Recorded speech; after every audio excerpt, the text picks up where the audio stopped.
I had the worst dream last night. I don't remember where, but I needed to catch this flight. I needed to go to the airport and I was so late. So I was going to miss the flight. I felt so stressed. I actually woke up and then I fell back asleep.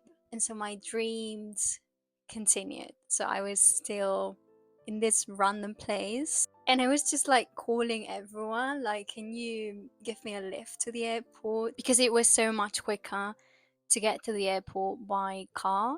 And the bus would take ages, but no one wanted to give me a lift. And I was like, I need to get to this place, I need to pack, I need to go to the airport. And it's just so random. I don't know. Maybe I was thinking about traveling or something.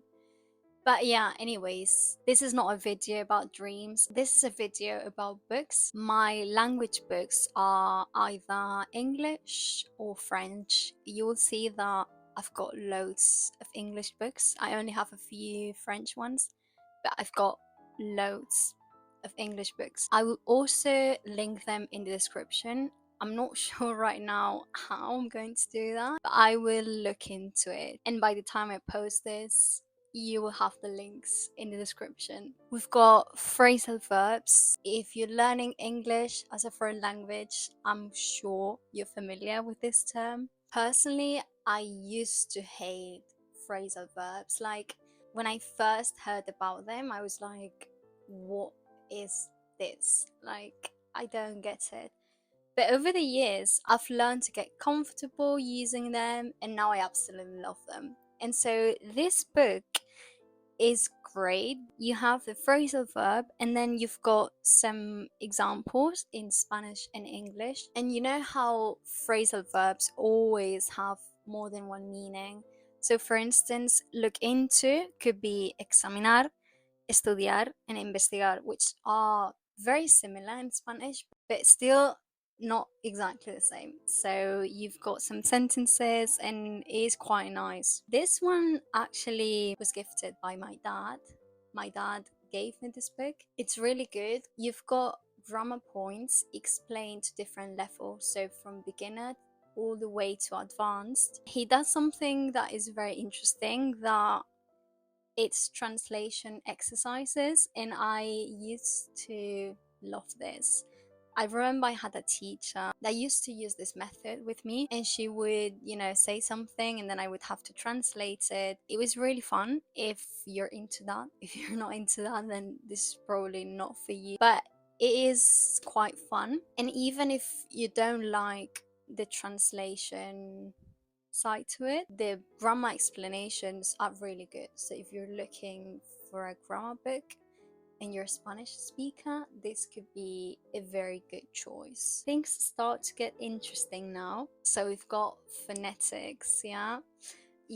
I absolutely love this subject. This book is very good in the sense that it covers all areas of pronunciation. I got it for university and I did use it to revise for exams, but I also had loads of materials that my professor gave us, because as I say, it can be a bit challenging to understand sometimes. If you would like to see more videos about pronunciation, let me know, because I would love to help you with this. But if you're very, very interested in this subject, then yes, go for it and get yourself this book. I would give it a 4.5 because it's a bit challenging, so I wouldn't give it a 5 in the sense that it's not the easiest textbook to read, but it's very, very useful. So I think it deserves a 4.5. Next up, we've got another Vaughan book, and this book is The Remilk. As I say, all of these books are targeted at a Spanish audience because, I am Spanish. And this one, it's quite funny if you translate it into Spanish. Okay, I'll explain this just for a second in case you don't speak Spanish. We have this expression that something is the milk, and it means that something it's really good. So the author of this book says that this book is the real milk, using that. It's just marketing, isn't it? So we are going to find this quite funny, but probably for an English audience or French audience, it would make absolutely no sense. I think I read this in 2018. It was before university.